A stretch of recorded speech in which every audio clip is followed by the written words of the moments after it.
प्रचण्ड दिल्ली गएको भोलिपल्टै सोमबार अकस्मात आर्जु राणा देउबा पनि दिल्ली गइन्।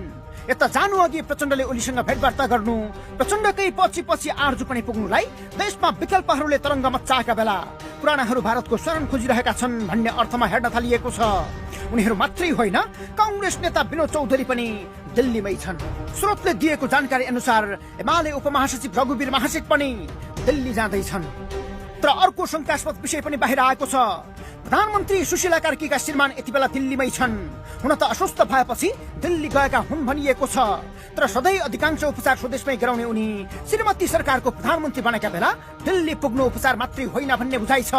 किनकि देउबा, ओली र प्रचण्ड लगायतका पुराना शक्तिसँग उनी नै सरकारको सूत्राधार बनेर काम गरिरहेका छन्। केही दिन अघि डाक्टर बाबुराम भट्टराई र अमरेश कुमार सिंह पनि दिल्ली पुगेर फर्किएका छन्। त्यस लगत्तै रवि, बालिन र कुलमान बीच निर्णायक सहमतिको वातावरण बन्यो। बालिनले शक्ति केन्द्रको मुकाम बनाएको जुवागलमा पुगेर बाबुरामले आफूलाई विकल्पले अभिभावक बनाएको दाबी नै गरे। अमरेश सिंह पनि त्यही पुगे। मानिसहरूले बाहिर चर्चा गर्न थाले, बाबुराम दिल्ली पुगेर फर्किएपछि एकाएक कसरी एकता सम्भव भयो? अर्थात् दिल्ली दौडबाट अछुतो नयाँ विकल्पहरू समेत बन्न सकेनन्। अबको 1-2 दिनमै रासोपाका उपसभापति डाक्टर स्वर्णिम अग्ले पनि दिल्ली नै पुग्ने भएका छन्। अर्थात् यो केही दिनमै नेपालका शीर्ष 8 राजनैतिक नेतृत्वले दिल्ली ओहोर दोहोर गरेका छन्। धेरै पुराना र केही नयाँहरू दिल्लीको दर्शन पाउन यति बेला लाइनमा छन्।